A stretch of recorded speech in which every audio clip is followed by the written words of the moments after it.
Welcome back. So, new technology is making doing your grocery shopping a snap. Yeah, and as Local 10's Denise Fernandez shows us, all you have to do is order on the app before you head out to your local Sedanos. Buying and picking up groceries has never been easier. You can now drive up to Sedanos and pick up groceries you've ordered, and it's all thanks to this.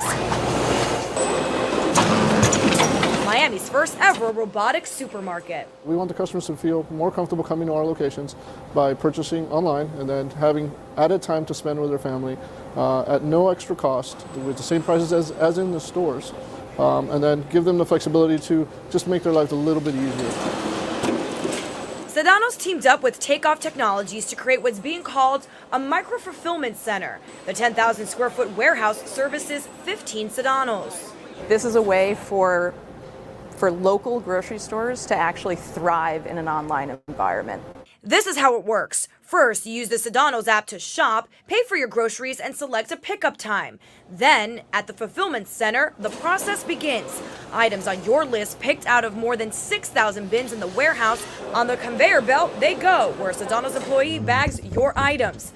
Pretty sophisticated stuff, right? For the efficiency that the machine allows us to do, we do in 5 minutes we do an order of an average about 60 items. Then, the best part, your groceries delivered right to you at no extra cost. And what's even better is that this fulfillment center is adding about 40 new jobs. To get more behind the scenes looks, go check out our Digi Shorts segment on our Instagram page, Facebook page, and of course on local10.com. Here's the news at 6.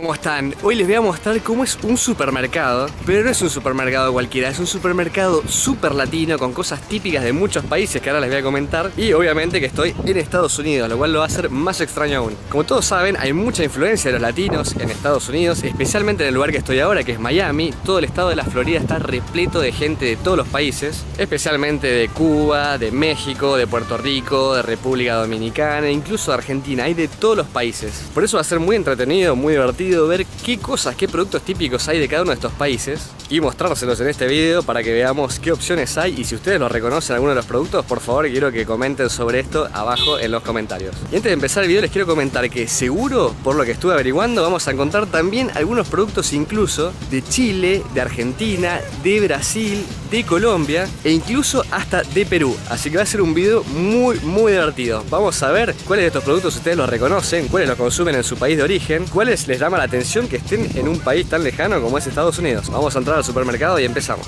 Bueno, voy a empezar por lo que más me llamó la atención, que son las bebidas, porque vamos a encontrar bebidas de todos los países. Miren esto, es increíble.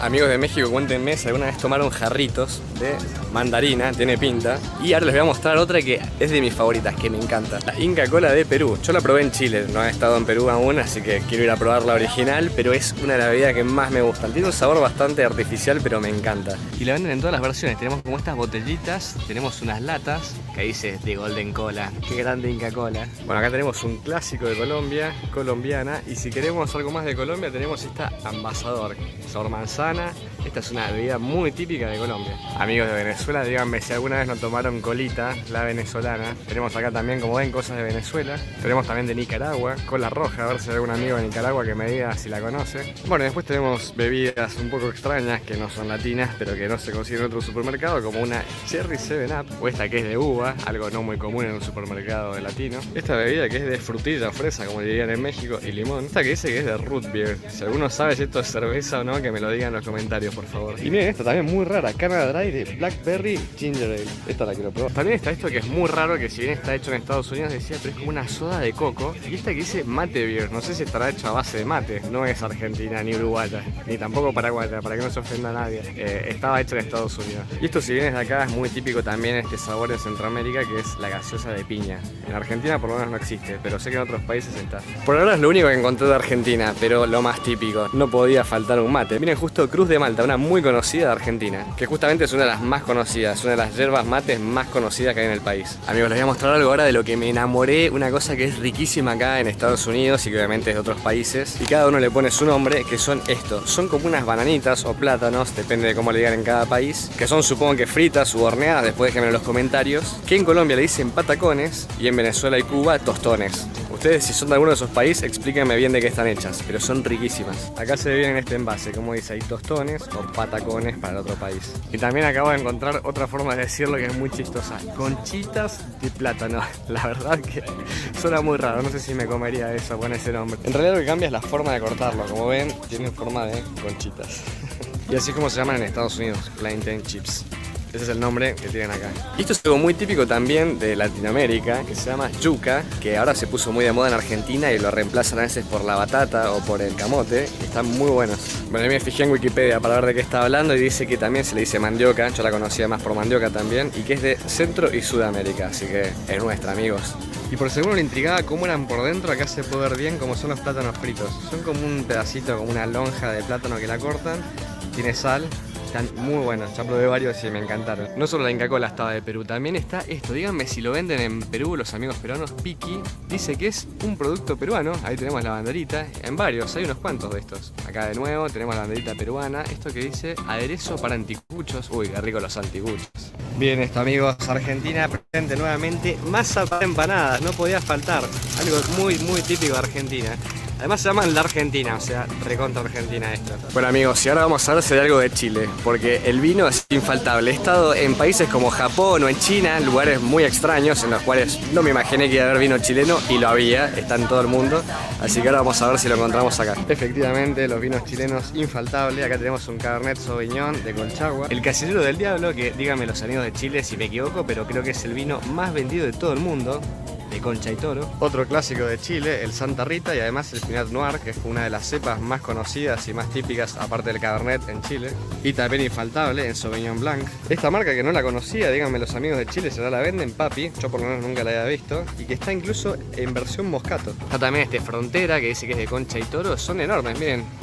Al lado del otro, del típico vino, es un vino bastante grande. Y acá hay dos vinitos más de Chile, Dissident y este La Playa. Son todos del Valle de Colchagua. Y otro de Chile que no podía faltar, el famoso gato negro, un clásico de los clásicos. Acá falta la cajita de Tetrabric, esa es la mejor, la más divertida. Y pegadito a los vinos de Chile, como por ejemplo el Carmener, tenemos acá los de Argentina también, el Trapiche, Cabernet Sauvignon, el clásico de Argentina que sería el Malbec. También en Argentina podemos conseguir un Santa Julia, los Álamos en Malbec. Amigos, hasta Brasil dijo presente. Miren, está la Guaraná, que es una de mis bebidas favoritas justamente. Ahora la venden en Argentina, pero antes viajaba y era lo primero que quería probar de Brasil. Y por si había duda, sponsor oficial de la selección brasileña. Miren, encontré una del Salvador. O sea, están realmente todos los países. Miren, Cascada Grape. Si alguno la conoce, ahí ven que dice El Salvador. Si hay algún salvadoreño, que me deje en los comentarios. Y esto, miren, dice que es de Jamaica. Agua de coco con pedazos de coco. Tiene mucha pinta para los que les gusta el agua de coco. Si hay algún amigo ecuatoriano, miren, Tropical, díganme si no la conocen. Puro sabor nacional. Esto está hecho en Guayaquil, decía acá atrás. Guayaquil, Ecuador. 100% ecuatoriano esto.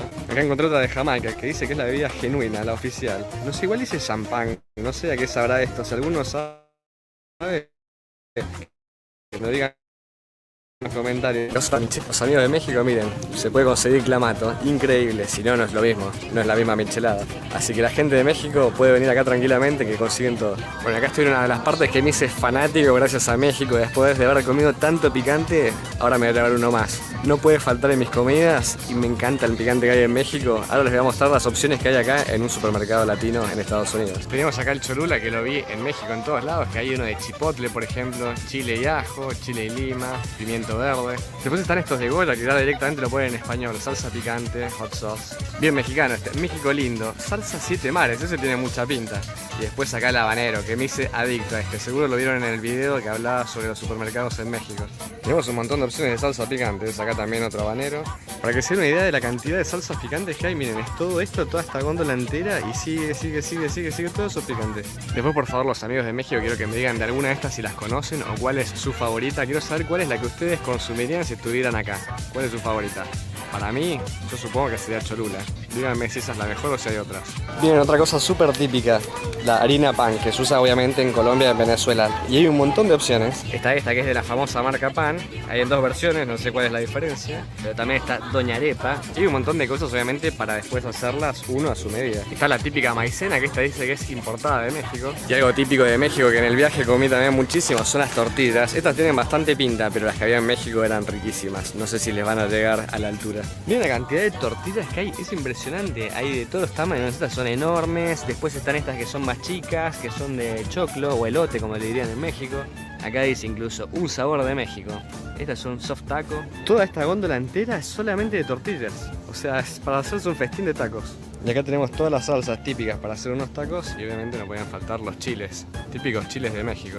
Incluso están estas salsas que son de queso blanco, dice como un dip, que son con chiles y queso, salsa con queso, todo muy típico de un buen taco. Incluso acá están los sobrecitos para hacer, por ejemplo, fajitas, tacos, que directamente esto se debe mezclar con agua, si alguno sabe bien que me lo dejen en los comentarios. Y todo tipo de chiles también en sobrecitos, que hay un montón de variedades, es impresionante la cantidad de tipos distintos que hay. Y seguimos con la comida mexicana, miren acá al lado mío la cantidad de tacos, o sea, para los fanáticos de los tacos acá se hacen un festín, hay todo tipo de tacos, lo que se te ocurra. Hay que ver igual si son de la misma calidad, igual de ricos que los típicos de México. Y esto lo probé por primera vez en México y no sé si me gusta más que las tortillas, mis adictos, son los totopos de maíz. Seguro lo vieron en algún otro video o en alguna de las imágenes que subí, pero esto es increíble, es muy rico. Y amigos, no podía faltar de México obviamente los frijoles, que acá dice que es como una sopa de frijoles negros, que para mí esto es mole. Si alguno sabe bien, que me lo dejen en los comentarios. Y miren la cantidad de otras cosas que hay con frijoles. Hasta que dice tamale, cacerole, que no sé qué es, picadillo, guisantes blancas, frijoles rosados, hay de todas las variedades. Ahí está mondongo, que es algo que se come mucho en Argentina. Y esto, si alguno sabe bien qué es, que me diga, nunca lo vi en mi vida. Sancocho criollo. No sé ni siquiera la procedencia, de qué país es. Nuevamente, para que vean, tenemos góndolas eternas de frijoles. Todos estos frijoles, como hasta ahí más o menos, es todo frijoles, todo esto.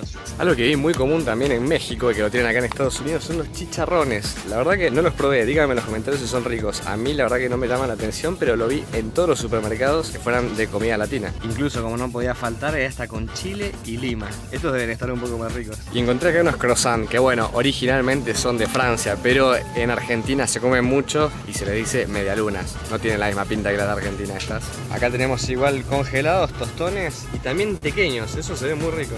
Otra cosa que no podía faltar también latina, arepas. Hay también hojas de plátano, que por favor explíquenme para qué se usa esto, si alguno sabe. Y esto, si alguno sabe de qué país es, creo que era de Venezuela, porque vi unos que decían que eran de Venezuela, no sé si es original de ahí, pero arracacha, no tengo idea de qué es. Díganme por favor en los comentarios. Y también hay tamales, plátanos y lo que se te ocurra. Otro país, amigos, acá el boricua, dice Puerto Rico presente. Tenemos polvorones, no tengo idea de qué es esto, nunca los probé, pero tenemos ahí la banderita. Mantecaditos, cucas de jengibre, si hay alguno de ese país o los conoce, por favor que me explique qué es. Besitos de coco, supongo que serán como las cocadas. Bueno, y la cerveza también no podía faltar. Hay muchas cervezas, por lo menos mexicanas y de otros países, que tienen que estar. Y acá atrás mío está la Corona, infaltable. Vamos a ver si está también la negra modelo, otra típica de México. Como verán, tenemos muchas opciones de México. Acá tenemos la Corona, la famosa Sol, bien mexicana. Y obviamente, como les decía, tenía que estar la modelo. Aunque mi favorita es la negra modelo. Y miren esta versión de Bud Light que conseguí. De Clamato, ya viene la chelada armada. Muy bueno. Con sal y limón. Habría que probarla. Si te gusta la cerveza Corona, miren la cantidad de opciones que hay. Todo esto está tomado por Corona. O sea, Corona. Hay una Sol, una modelo. Después empiezan las nacionales o las más conocidas en Estados Unidos como Heineken, pero todo esto está tomado por México. Aguante la cerveza mexicana. Ahí, como les decía antes, está mi favorita, la negra modelo. A mí personalmente la que más me gustó de las envasadas de México. Amigos de Colombia, acá encontré un montón de cosas súper interesantes que les voy a mostrar, que están hechas en Colombia y con sabores muy típicos colombianos que no se consiguen en otros lados más que Colombia o en lugares como este. Acá tenemos mazamorra, que tengo un amigo colombiano que me habló maravillas de esto, díganme si es rico en los comentarios. Después tenemos estas obleas con arequipe, que según me comentaron colombianos, díganme si me equivoco. El arequipe sería como el dulce de leche. De todas maneras parece que igual se le dice dulce de leche, porque esto, que es de esta marca Alpina, que supongo que será colombiana, industria colombiana, sin duda es de Colombia. Tenemos como unos bocadillos de guayaba que tienen mucha pinta. Estos que dicen deditos rellenos de arequipe. Uf, esto sí que tiene pinta. Díganme en los comentarios los amigos de Colombia si esto lo consumen, porque se ve muy rico. Y esto explíquenme qué es. Dice que son beleños. Nunca en mi vida lo vi. Pero son de guava, que ya estuvimos viendo que hay frutas de esto porque hacían las bebidas. No sé, se ve extraño, no tengo idea qué sabe ni cómo será, pero debe ser dulce. Y algo que se consume muchísimo en Latinoamérica, que no podía faltar acá, es el agua de coco. Miren la cantidad de cajas de agua de coco que hay, y hay miles de marcas, no solo esta. Como les decía, miren la cantidad de aguas de coco que hay, es impresionante. Todo esto que estamos viendo acá es agua de coco, agua de coco, agua de coco. Bueno, eso de ahí parece que no, pero lo de arriba, agua de coco, coco. Y hay un montón de bebidas raras, por ejemplo, no sé, de aloe vera, esto nunca me lo hubiera imaginado. De guanábana, miren lo que es esto. Ya tengo una foto igual subida en Instagram con esto, con uno de verdad que son gigantescos. Tenemos jugos de mango. Esto que de nuevo volvemos al tema, es la marca nada más, pero dice Conchita. No sé si sería muy rico un jugo de Conchita, pero este es néctar de guanábana, de Conchita. Bien, este dice que es de guava. No sé si esa es la marca o que es de una fruta distinta. Y acá tenemos néctar de guayaba. O sea, hay de todos los sabores que se te puedan ocurrir. Sí, parece que es guava al final. Déjenmelo en los comentarios si alguno sabe si se llama guava esto. Bien, acá se pueden ver bien todas las frutas en esta marca que son típicas de Latinoamérica. Tenemos 6, como de banana, de esta de guava, de guanábana, de tamarindo, que la probé en México, estaba muy rico, de mango, de guayaba. También se pueden ver muchas frutas, por ejemplo, no sé, esto que es de Guatemala, ahí se puede ver, así que también presente Guatemala. Esta es una papaya. Acá tenemos el famoso plátano, este es el que se fríe con el que se hacen los snacks, que seguramente debe ser de Ecuador, que para los que no lo conocen, si ven, es bastante duro, o sea, yo lo estoy aplastando con bastante fuerza y no se mueve, no es como la banana, y es verde, tiene un color medio desagradable, pero es riquísimo. Algo muy típico también de Centroamérica, mangos. Y como verán tenemos una mata full de mangos, como diría un personaje muy conocido, el famoso Wellington Q. Acá se hace un festín de mangos. Y miren amigos, esto es muy latino que me va a llevar un postre 4 leches. No sé, yo conocía el de 3 leches, pero este es de 4. Parece que trae dulce de leche como cuarta leche. Tiene mucha pinta. También tenemos muchas frutas típicas que se consumen en Latinoamérica que vienen envasadas. Acá tenemos sandía, que es de todos los países, pero también hay mango, pulpa de guanábana, que esto tiene bastante pinta. Tenemos papayas, piñas, lo que se te ocurra. Bueno amigos, como les prometí al principio del video, había productos del país que se les pueda ocurrir. Vimos la Inca Cola de Perú, los vinos de Chile, empanadas de Argentina, harina pan y un montón de productos que se consumen en Colombia y en Venezuela. Cosas muy típicas para tirar para arriba porque era de lo que más sabía de México. Productos también muy típicos de República Dominicana, Cuba, Puerto Rico, Ecuador. Había del país que uno quiera. Bueno amigos, espero que les haya gustado esta experiencia. Realmente fue muy divertido encontrar todos estos productos típicos de tantos países en nada más y nada menos que Estados Unidos, en un supermercado encontrado acá en Miami, en el estado de la Florida, que sin duda fue una experiencia muy divertida. Bueno, si les gustó el video los invito a darle like, me gusta y a compartirlo obviamente, especialmente con sus amigos que sean de su país para que vean todas las cosas que pueden conseguir si alguna vez vienen. Obviamente en los comentarios me gustaría que me comenten todas las preguntas que les hice de cada uno de los países y si les gusta este video los invito como siempre a suscribirse y activar la campanita para que así estén al tanto de los nuevos videos. No se olviden también de seguirme en Instagram, acá les dejo el Instagram personal y el Instagram del canal para que estén al tanto de todas las novedades. Bueno amigos, nos vemos en un próximo video. Yo soy Chris y tomate como té. Chau.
We have Isabella with us today that's going to show some hacks, and also wanted to welcome you all to this great class. So with that, Isabella, I know that we have 3 amazing side recipes. I'll hand it over to you. Hello, everybody, and welcome to another cooking class with Northgate. I'm your host for this evening. My name is Isabela, like Tere mentioned. And if you guys are new, welcome. And if you're tuning back in, welcome back. And a little bit about me before we get started for those of you who are new, because I know there's new people who are joining in today. I am a food photographer, I'm a food stylist, and I'm a chef. I was taught by the very best, my tias, abuelitas, family members, my dad who loves to cook. There was always a storm cooking up in my kitchen where I grew up, and the smells and the flavors and everything lured me in.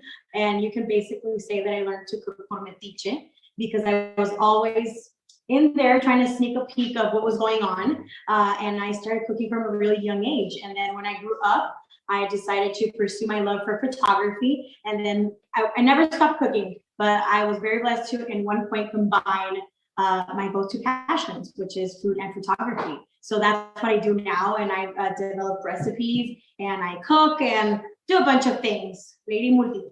No, just kidding. But no, seriously, yeah. But today we are having an amazing class, and this is a Thanksgiving hack class, okay? So it's a Thanksgiving themed class, and I will say why it's a hack, and I'll show you little tricks and tips for easy sides to have at your table this Thanksgiving. And I will mention this, that my family we're divided. Half of them love Thanksgiving dinner. We wait all year long, and I'm part of it.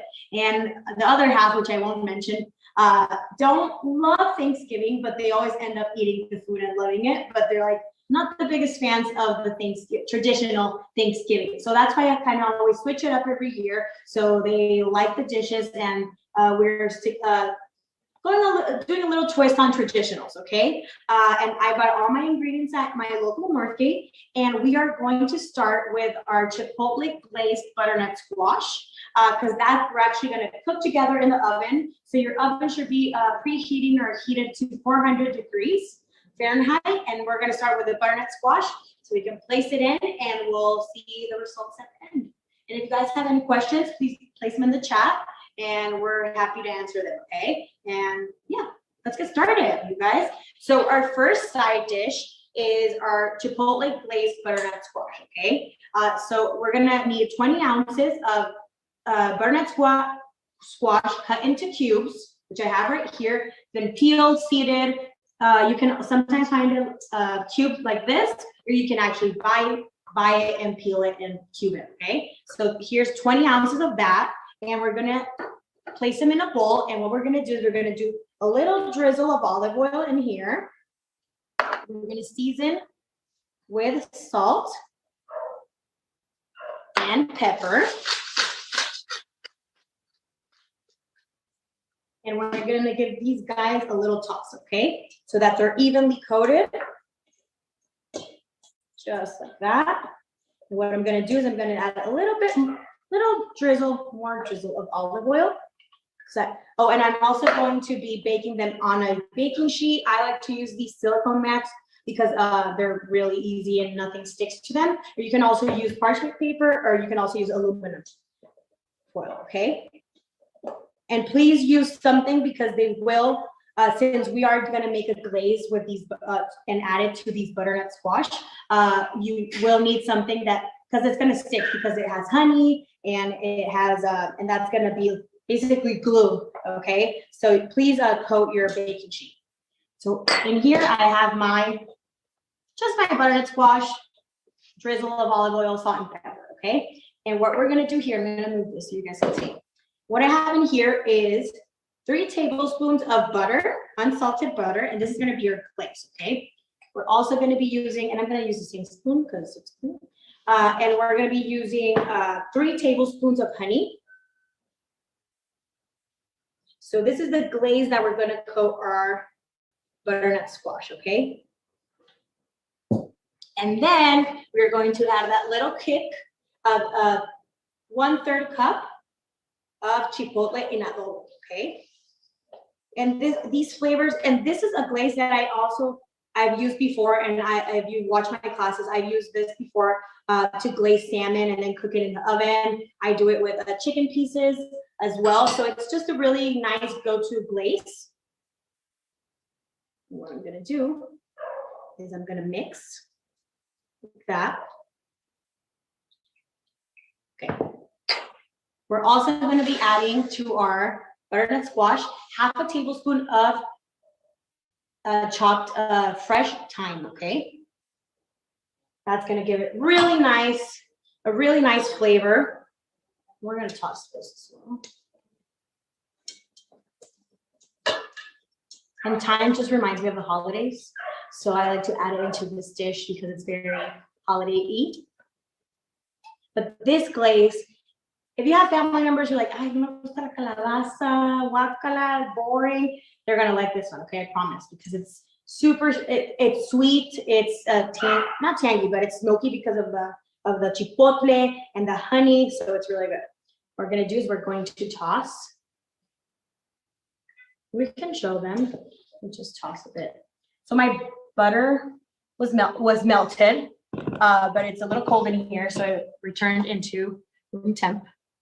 So I'm just gonna continue to toss, just like that, and we're gonna glaze our butternut squash. And we are going to place it, and don't worry, the butter is gonna melt again in the oven. And we're gonna place it on our baking sheet, just like that. Make sure you get all that glaze. So I like to use a little spatula for that. I don't like to leave any seasoning behind in this bowl, okay? Because this is Flavor Town, you guys, in here. This is what's gonna give it so much flavor. And also the honey that we use is gonna help it to crisp up and become glazed and caramelized really nicely, okay? So just make sure, I like to give it a little, just like that. Just like to separate it. And make sure they're not completely touching each other so they bake evenly. There we go. Oh, and then the garnishes. I get really excited about these garnishes. How big is the tray? This is a standard baking sheet. I would say it's about maybe 14 inches. Okay, there we go. Look at that. So that's gonna go in the oven at 400 degrees for 30 to 35 minutes, okay? So we're gonna pop it in the oven and we're gonna place our timer and we're gonna see it and plate it at the end, okay? It's like the grand finale. Any questions before we move along? I'll place it in the oven.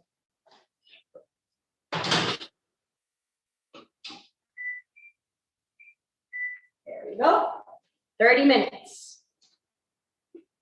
Questions before we move along? No questions. Just clean my situation. And moving on to our chipotle cranberry sauce, okay? And this is one of my favorite things in Thanksgiving, and I swear it's also one of those things that everybody thinks of cranberry sauce from the can. This is from scratch cranberry sauce that we're going to use. You can actually make it year round if you use frozen cranberries.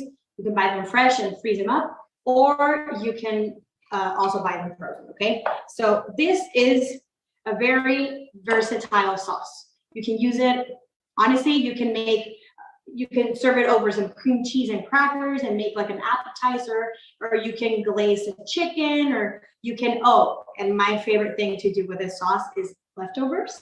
So the next day, Thanksgiving, we make sandwiches, croissant sandwiches with the turkey, and we use this sauce as we spread it on the croissant, and then we do like sandwiches or tortas de pavo. So this is great for leftovers. It stores really well in the fridge for it'll last about 2 weeks in the fridge because it has sugar, so it'll preserve on its own. So what we're gonna do is we're going to use a saucepan.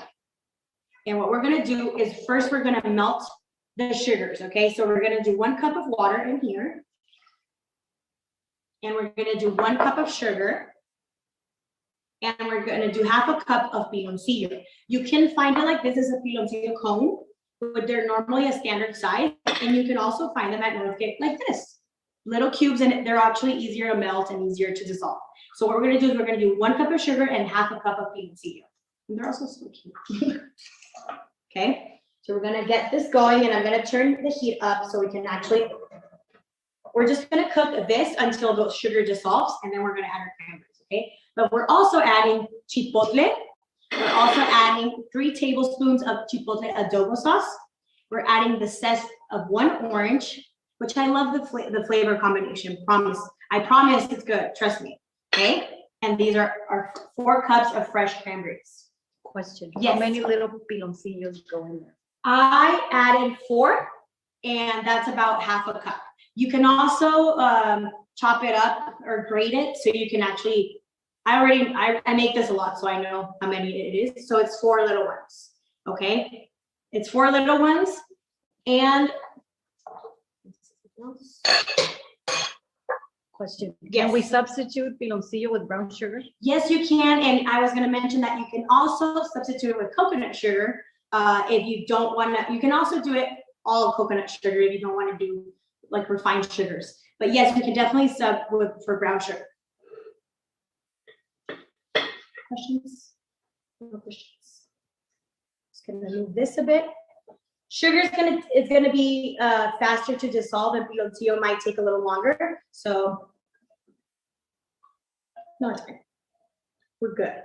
We'll show them when there's magic happening. There's no magic happening right now. Any more questions? Anybody have a favorite Thanksgiving side or Thanksgiving dish that they like to make, or that their parents or a family member makes?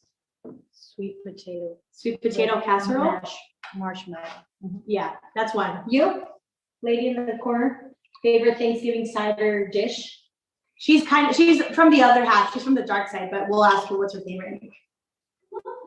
Oh, she Mashed potatoes or like yams with marshmallows. Oh, she's also a side kind of person. I honestly love the turkey. But I love the turkey. I make it very. I have variations of the turkey. I've done, yes. French green beans with all the fixings. Ooh, yes. I'm a big fan of ejotes, of green beans. When we make some, we add the crunchy onion on top. That's really good. That's really good. But I've made a turkey in adobo one year. We went full on Mexican, had pibil turkey and had the whole fixings because we like to switch it up because my dad's the one who doesn't like Thanksgiving traditional meals. So that's why I'm switching it up. And Natalie said cream corn. Ooh, cream corn. Oh, that's a good one. And I feel like you can have Thanksgiving dinner like any time of the year. You don't have to always stick to Thanksgiving. I know that making that huge turkey it's a labor of love, but you can always buy really good carb turkey, or you can just do the breast. But these sides you can do whenever. This casserole that we're about to make after our cranberry sauce, the poblano casserole, is a recipe that they have made in my family for ages, and they bring it to birthday parties, Christmas. It's not necessarily for Thanksgiving, okay? But that's our hack, so I'm gonna wait for that. So this is starting to dissolve.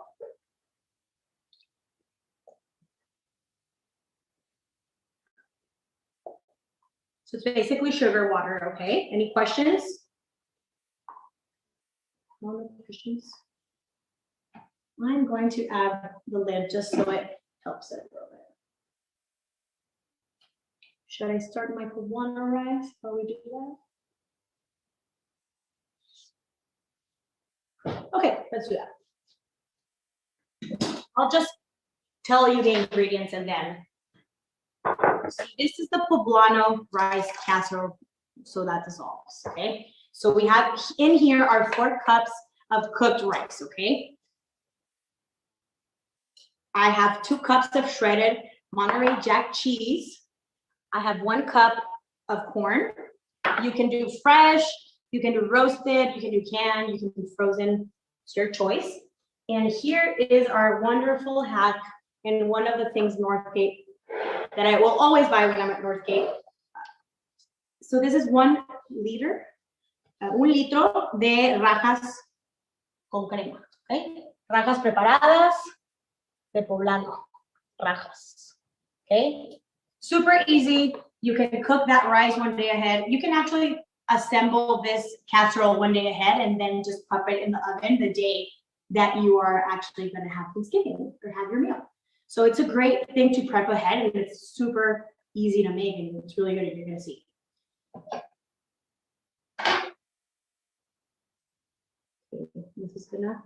This needs a little bit, so just like that.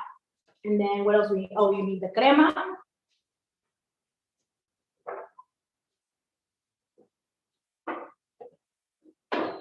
And you need 1 cup of crema mexicana, okay? This already has crema, but we like to do that extra cremita, okay, mexicana. So you have your cheese, you have some extra corn, you have your rajas, and you have your cooked 4 cups of cooked rice, okay? That's it. Literally, that's it. And if you guys want to know how I cook my rice, I cook it with water. I do 1 garlic clove and half an onion in the water. I do a little pinch of salt, and then I bring it to a boil, reduce to a simmer for about 20 minutes, lid on, and that's it. And obviously discard of the onion and discard of that garlic clove, okay? But that's it. No, nothing, no suiza, nothing like that. Just simple white rice, arroz blanco, okay? Okay. Ooh, you guys, that smells so good. Okay, piloncillo is probably one of my favorite things ever.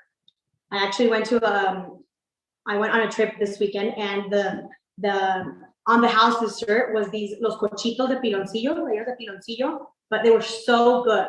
That was like they were really good. Okay, so I'm going to add my 4 cups of cranberries in here. Be careful because that's going to be hot.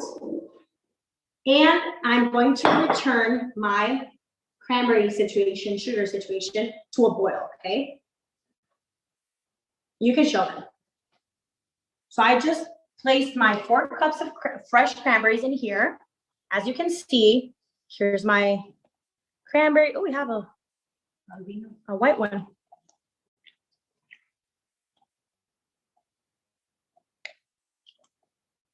Okay, so these are we're going to bring them to a boil. And as you can see, they're going to start to burst, okay? And that's the fun part about it, because we're going to start them whole and we're going to end up with a chunky sauce, but not a whole cranberry sauce, okay?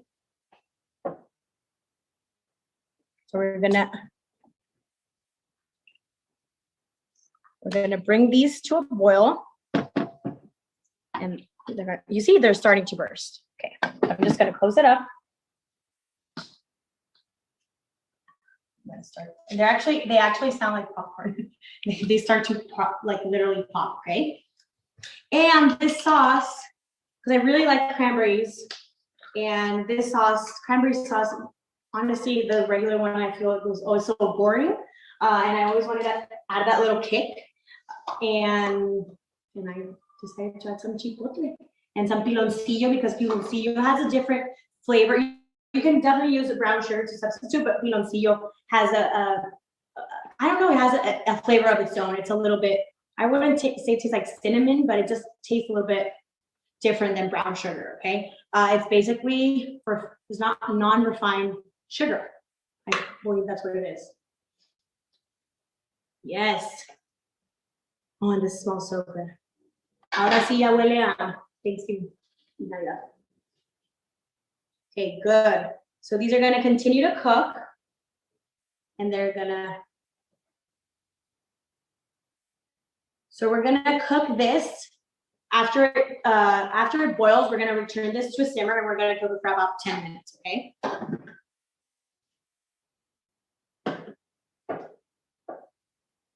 I don't want to leave everything, dejar todas medias, pero we're actually cooking everything from scratch today. So I am going to leave this to a simmer so you can see this actual sauce, how it looks.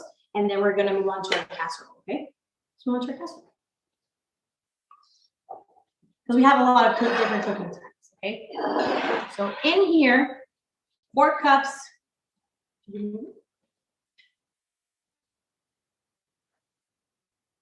4 cups of white rice, and we're going to add 1 cup. We're going to add 1 cup of crema, okay? And this rice, este arroz, aquí en mi casa le llamamos el arroz de la abueli. The abueli was my great grandmother, and this is her rice recipe. She would honestly make the rajas from scratch, but today we're gonna do a little hack because you're already gonna be cooking a turkey. Well, honestly, Northgate can cook the turkey for you, and that's what I did, and I'll show you. And then I'm gonna just gonna do a spoon because I can't find my spatula. But we're gonna spread that crema on top of the rice, just like that.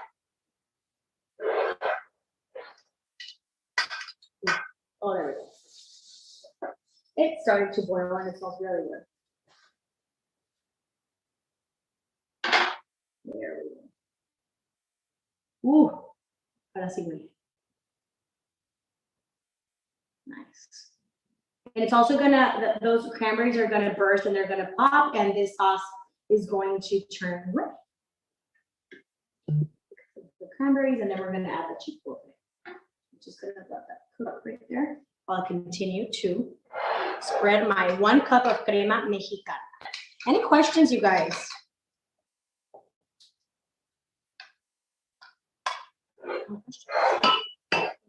No, I'm just kidding. Okay. And then we're gonna add that 1 litro, those prepared Northgate rajas.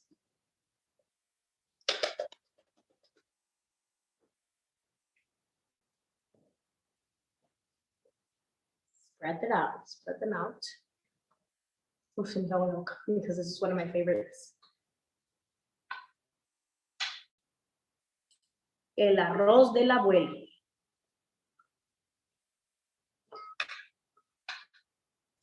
We lost you, Isabella. Oh, there you go. Back? Yeah, you're back. Okay, did you lose anything I said, or? Somebody said they don't have Northgate in Texas. You should have an Northgate in Texas. They should open one over there. Con los compadres tejanos. One day, right? Okay, so this is what my casserole is starting to look like. I'm going to add, so the rajas already have corn, but I do like to add that extra corn, and I like to add it on top of my rajas, okay? So that's 1 cup of corn. There you go. I'm just gonna spread them out a little bit this way, so everybody and every piece you eat from this poblano rice casserole, you get even, distribute the even topping or even. And we can show you. So this is what it looks like, and I'm going to top it off with 2 cups of shredded cheese.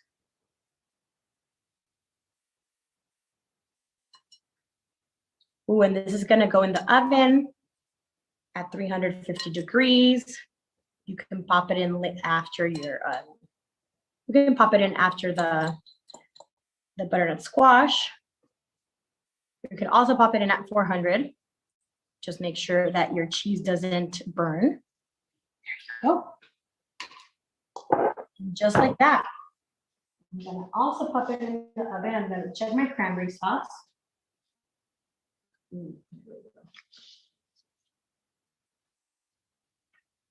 Any questions? How long do you bake it for? We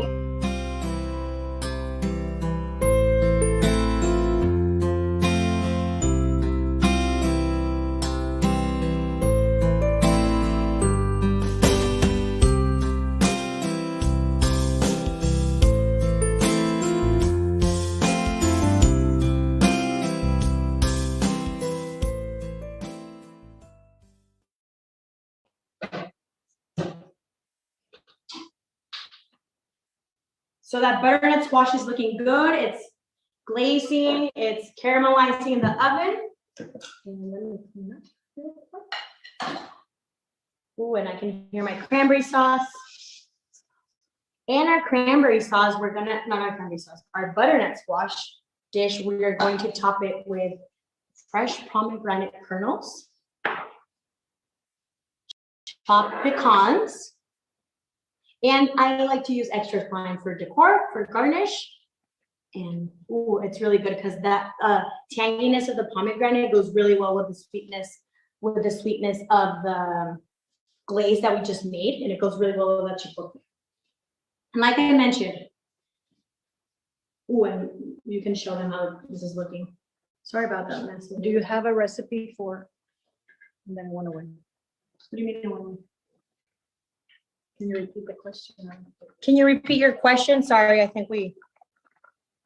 So this is what, look how it's kind of Do you starting to have look a like recipe for the rajas? I do have a recipe somewhere. I haven't shared it in a class, but honestly, they're really simple. I like to buy the ones at Northgate that are already prepared because I love them. But you would have to, and look at that. So look, some of them have already burst and they are kind of becoming that, like, not jelly-like because this doesn't have a jello or gelatin, but that like consistency that we like in a sauce. Okay, there we go. And for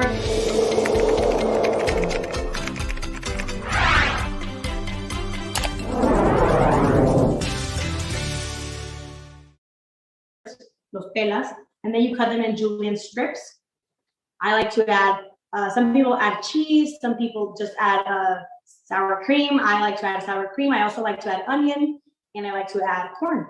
So it's a super simple dish.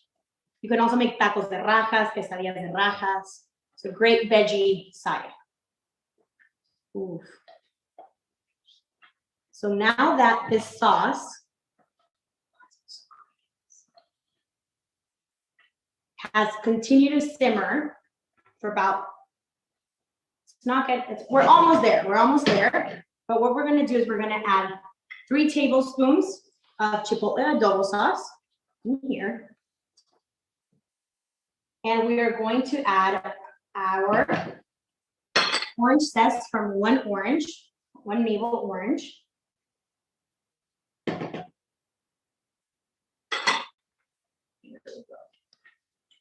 And why I like to add this to the end, because I don't want those flavors to evaporate, so that's why I don't add them at the beginning, okay?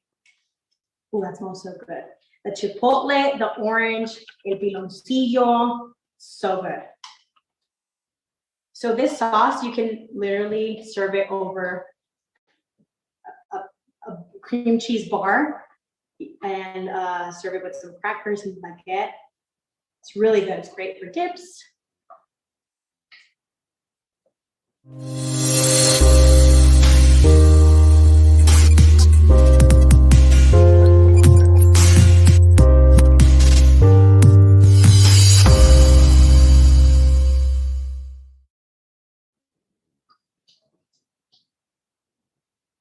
Well, we can show them how it looks. Oh, it smells so good. I wish you guys could smell this. I always wish everybody could smell this through the camera. One day.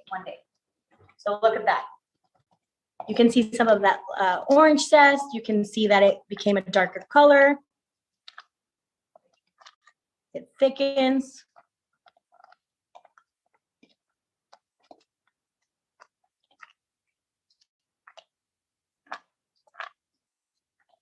Just like that. And I like to serve this sauce warm, okay? I do like to serve it warm so you can eat it with that warm turkey, your mashed potatoes. And I think that's what I like about Thanksgiving. I like a little bit of that combination of flavors, that sweet and savory, juicy flavors. So I do like that. ¿Cuándo publicas tu libro de cocina? Oh, cuando publico mi libro de cocina. Hopefully, we're working on a special project, but hopefully, maybe next year, hopefully. But we are working on gathering a lot of recipes and organizing them. But believe me, I'll let you know when that happens. But thank you for asking. Okay, can you pass me that little blunt? Okay, I'm gonna place my chipotle sauce in here, okay, and it's gonna be hot. So this is I just made it. Sit in here.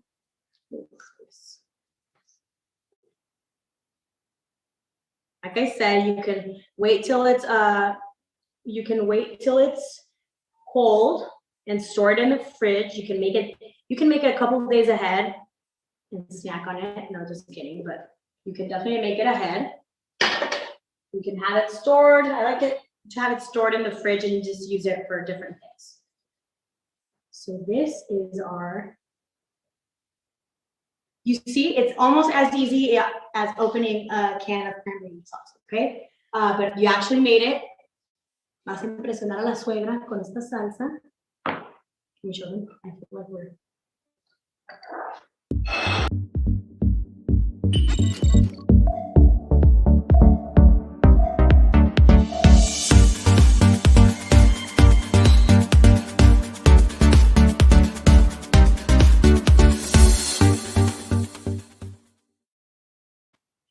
Fresh cranberry sauce. And that's our first. Let's check on the. So we have 7 minutes till our butternut squash is out of the oven. I'm going to place this in the sink and get it out of our way.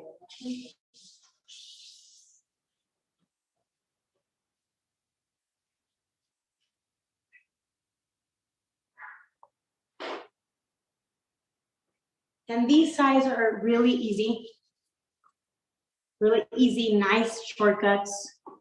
Nobody will know you didn't make those fajas, I promise. And so I'm gonna serve mine. And I do like to, for Thanksgiving, I do like to do nice casserole, serve it, and garnish it, because I like to make that day feel special, right? And questions, more questions. Anybody have any questions while we wait for those butternut squash delicious cubes? What's your favorite Thanksgiving dessert? Because I have a bunch of those. What's your favorite? Your pumpkin cheesecake. Okay, thank you. So I make a pumpkin spice cheesecake. And Teresa said flan. Flan, yes. Pumpkin pie. Pumpkin pie. So my pumpkin cheesecake that she's talking about is basically if a pumpkin pie and the cheesecake had a baby. Tu pastel de pumpkin like Christy. Hi, Christy. Yes, that last year I made, I'm gonna say last year I made about like 70 pumpkin cheesecakes and I sold them. This year I'm not selling anything, but I'm still tired from the last Thanksgiving. No, just kidding. But yeah, that's one of my favorite Thanksgiving desserts. I also make a pecan cheesecake, which is basically a pecan pie topping over a cheesecake, and it's really good. And this year I'm making a persimmon persimmon cheesecake. So stay tuned for that. Not during this class though.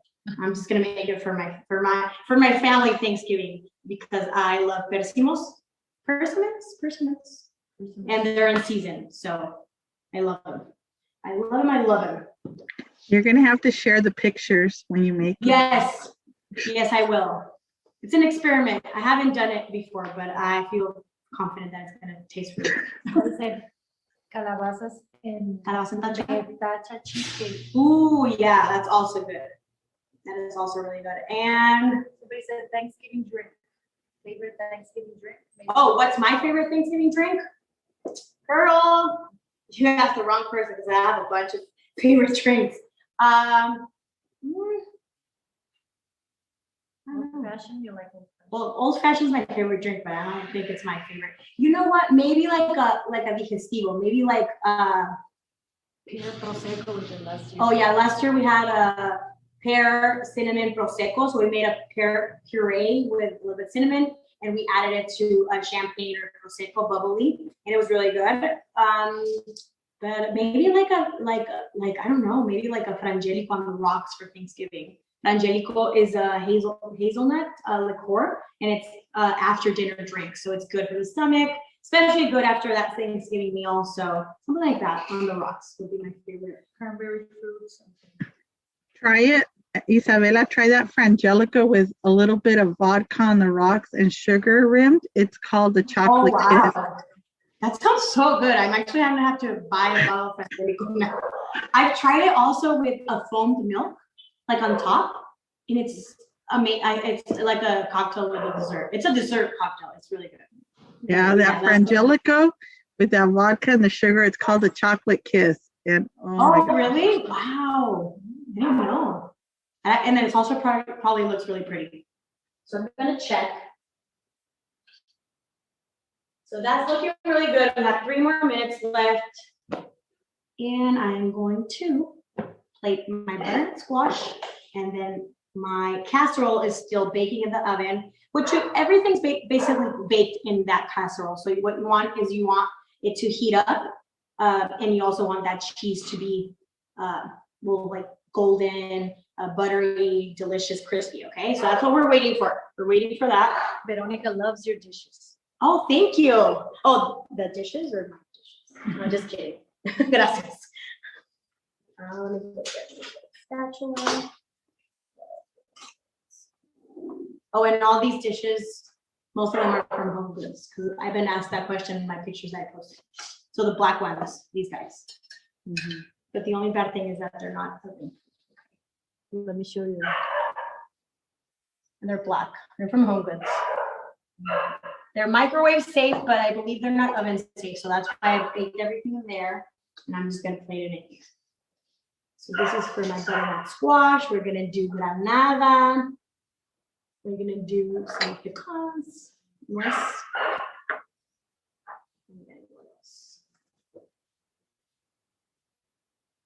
Oh, and I can't wait to show you what's next to me, because Northgate did amazing with their turkey meal that I'll talk about that.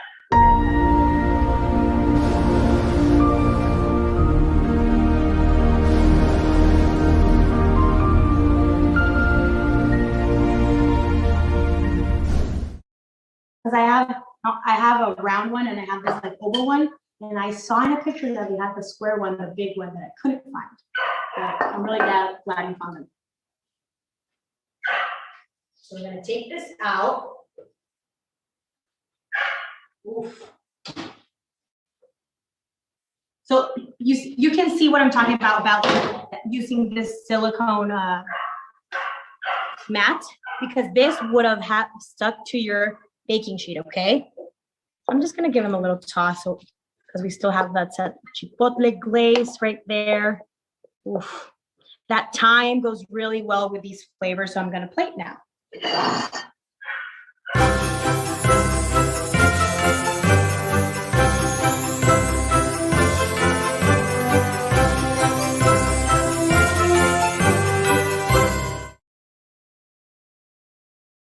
Today. Yes, it's my Friendsgiving. That's right. Christy's coming over. We have guests already. No, I'm just kidding. No, anybody can come over. I'm just gonna set the timer for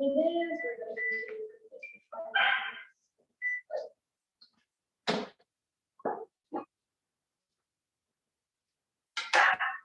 You guys, this smells so good. And I love butternut squash. Like I honestly like it. I like butternut squash soup. I also make butternut squash latkes. So unas tortitas, like kind of like hash browns, but with butternut squash, and they're really good. So the dogs are going crazy because they can smell the food when I come up. My little sous chefs. There we go. So look at that. So this is before plating. This is my butternut squash, chipotle glazed butternut squash, a little bit of honey, chipotle, thyme, salt, and pepper. And then I'm gonna garnish, top with some granada. You can do it as much or as little as you want. I really like it. I like the tanginess and all the flavors together.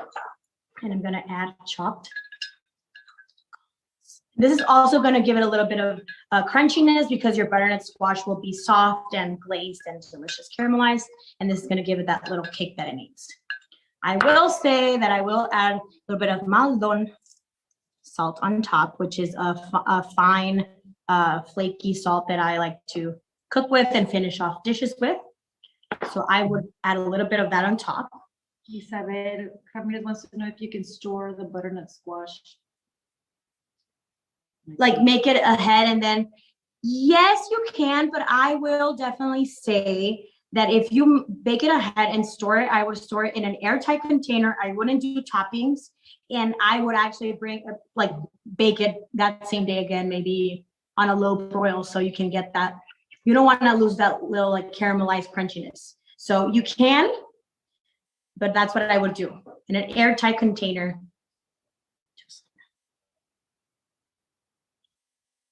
And I think that's Isa. Hola, Isa. Tocaya. Okay, so look at that, you guys. Yeah, she said thank you. So look at that.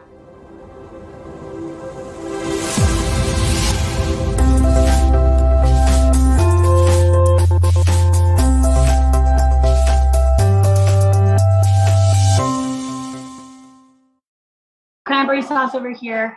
So our sides are starting to look amazing. I'm gonna get this guy in the sink.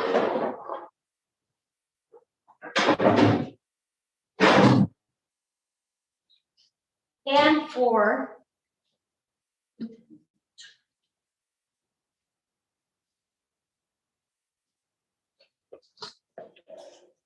that cheese is starting to melt really nice. But for timing purposes, I'm going to give it a little boil so I can show you. Okay.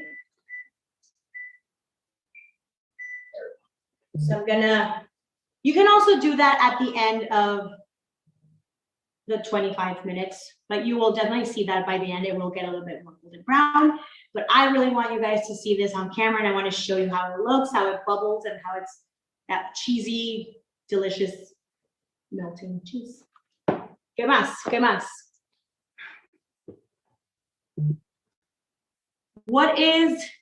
What's a secret ingredient or something that you add to your turkey that makes it special? If you guys do not like, not a traditional turkey.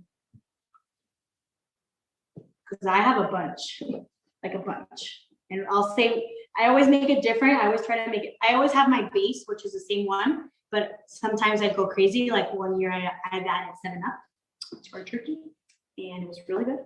And that was a trick that I learned from a lady who was sitting next to me at the nail salon. Okay. Mostaza. Yes, I do Dijon on mine too. So Dijon mustard in my, like, in mi menjurje, ¿cómo se dice? Apricot. No, I wasn't gonna say everything that I do on my turkey, but yes, I also do apricot jam, and white wine and a bunch of things. But this year, since I'm focused on these sides, which are not even hard and they're super easy to make, but since this week has been crazy work-wise, Northgate made the turkey for me this year. And honestly, I picked it up. My car smelled incredible. My dog, I literally had to like tie him to the leash in the car because he wanted to go and eat it to the back. It smells so good. We said ladder the turkey with butter. Yes, I would definitely say that the key ingredient to an amazing turkey is butter and lots of juice. Just go for it. Baste your turkey the whole time. I honestly, that's why it's not a meal that you should make every day or you can have anytime, right? Because I like to take care of my turkey when it's in the oven. I like to baste it every 20 minutes. I literally have a timer, and every 20 minutes I baste it. I re-inject it with that same juices that come out from the turkey, and I basically bake the turkey like the whole time for the whole 5 hours that I bake it. So yeah. But turkey isn't hard, I swear. It's just lots of love into that bird, big bird. Okay, so oof, you guys. Yes. I'm gonna bring that out.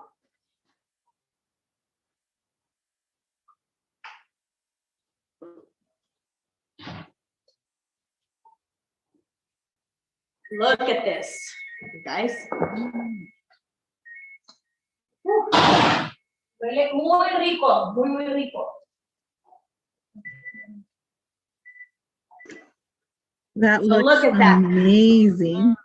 And I'm gonna go grab a plate because that one I do want you to see actually plated. cheesy goodness. Oh, I forgot to mention that I actually butter that baking dish. I actually grease it with a little bit of butter before I place the rice.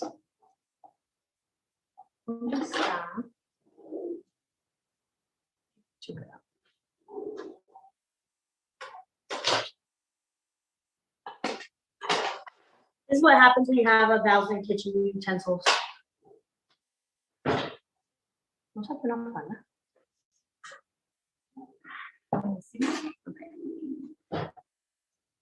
Okay, so I'm gonna grab, ooh. And then my family fights for the corners. I don't know, they're weird. I don't know if your family does that, but here everybody fights for the corners. Yeah, lasagna, everything, anything. Guys, oof, vean eso. Look at that. A little more. I want you guys to see. You can, it will be, oh, look at that cheese. It will be a little bit more brown maybe after that 20 minutes. It will start to look like this. I guess we're gonna have to try it, right? Might be a little hot.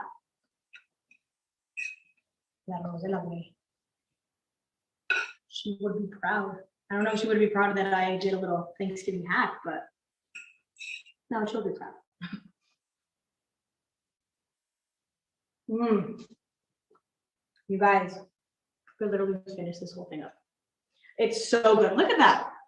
I just took it out of the oven, so it did lose a little bit of its shape. But look at that. You have that crema, have that extra crema that we added. You can add jalapeno slices on top if you want to do it a little bit more spicy or something like that and actually bake it.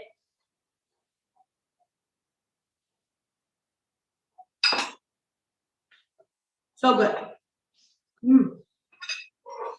Okay. And I'm gonna bring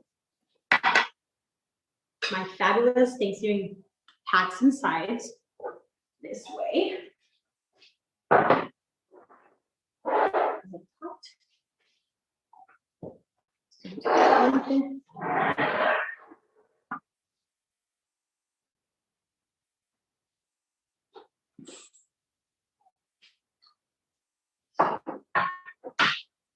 So let's bring them over. So you can see our delicious Thanksgiving turkey that Northgate provided that they can cook for you. They also cook, I believe they also cook ham. This is a meal, and this includes this turkey. It comes with stuffing that it comes in a little container, but I actually added it to the turkey for decor and looks really nice. Look at that glossy. My favorite part of the turkey is probably the leg, and I love the skin. And it also comes with gravy, and it also comes with mashed potatoes, and I added a little tablespoon of butter on top, and that's how I like to serve it. And now you have your chipotle cranberry sauce that you made from scratch para que le presumas a la suegra, a la tía, que sí sabe cocinar, que tú también sabes cocinar. Tú tienes tu receta de cranberry chipotle sauce that you made. And then there's Northgate's gravy, and there you have that delicious butternut squash, chipotle glazed butternut squash with those pomegranates and those pecans, which are super fall flavors. And you have your peruano casserole, el arroz de la abueli, and you're good to go. Look at that, maybe so you can see. Any questions, you guys? Wow, that looks delicious. Thank you so much for bringing us to your home today and teaching us these great recipes, Isabela. Hope you have an amazing Thanksgiving, starting 2 days early. But thank you so much for hosting us today. Next week, we start our first tamal class of the temporada. And I know you're going to be joining us for a couple tamales classes and some posada. Lots of tamales. So thank you so much, everybody. Have a happy and safe Thanksgiving. You too. Hope to see you guys soon. And if you guys cook up any of these recipes, remember to tag me, tag Northgate. We love to see when you guys cook. It's honestly, it's what I live for, to see other people cook my recipes. So thank you for joining. Provecho, salud, y happy Thanksgiving. Bye. Thank you.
Devonta and Jacinda for Compare Foods TV.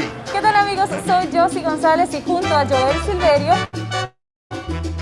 Practice makes you faster and better. See how I cut in without looking? So simple, it's delicious, flavorful, it's amazing, like it's awesome. Vegan or not, you're gonna love this. And let's make it fun.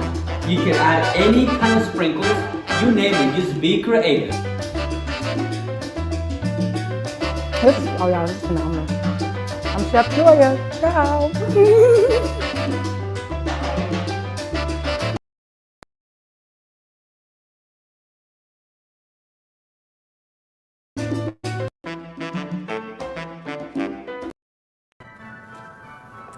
Hola, hola, ¿a dónde se nos fue este 2021, Joel? ¿Ah? Si ayer estábamos en la piscina tomando el sol, celebrando la Pascua y otras festividades, y ya se vienen las de diciembre que me encantan. Mira, se viene Kwanzaa, Hanukkah, Acción de Gracias, se viene la Navidad y el Año Nuevo que nos encanta, y pues es un momento de bastante celebración. Así es, no importa la fiesta que tú celebres, yo sé que la comida juega un papel sumamente importante, porque imagínate, Josie, qué triste sería, por ejemplo, un día de Acción de Gracias sin el pavo, o una Navidad sin ese cerdito asado, o un arrocito con guandule, o por ejemplo en Venezuela, ¿qué hacen, no? En Venezuela comemos hallaca, y tú sabes que lo mejor de todo, Joel, ¿qué? Que acá en Compare Foods ustedes van a poder conseguir la harina pan para este año, hacer sus hallacas, la carne para el guiso y todos los condimentos que necesiten. Y además, siempre es bueno probar con algo diferente. Por eso aquí tenemos diferentes especias como curry, cúrcuma, para darle un toquecito diferente a nuestro guiso este año. Yo sé que esas comidas en sus casas van a quedar exquisitas, pero no te olvides de disfrutar el tiempo en familia y con tus seres queridos. Por eso hoy te queremos pedir que nos sigas en las redes sociales. Recuerda YouTube, Facebook y también Instagram, Josie. Claro que sí, de nuestra familia a la suya les deseamos ¡Felices fiestas!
creación de Hispanic Retail Chamber of Commerce que tuvo lugar el pasado año 2019 viene precisamente de esta necesidad que tenemos los retailers hispanos de una mayor unión donde salgamos ganando todos. En la Cámara lo que estamos es ofreciendo a todos nuestros asociados esa posibilidad de que los profesionales crezcan de la mano nuestra, de la mano de unas políticas comerciales comunes, cómo se debe atender a los clientes, cómo gestionar surtidos, cómo gestionar los cambios de tendencias, cómo gestionar las diferentes cadenas de supermercados. El valor que aporta el retail hispano a los Estados Unidos, en un principio, hace prácticamente 10, 15 años, podía ser el de la nostalgia por los productos de la gente que viene proveniente de cualquier país de Latinoamérica o incluso de España. Entonces la gente buscaba en estos supermercados, en estos colmados, en estas bodegas, buscaba esos productos. Ya estamos en segundas y terceras generaciones de hispanos, incluso hispanos, ¿por qué no?, que no hablan español. Ya estos productos se han convertido en productos de la canasta normal o la canasta básica incluso de las familias americanas. Cabe decir que en un supermercado hispano, ahora, hoy en día, en esta década que estamos recién empezando, no solamente encuentran productos latinos.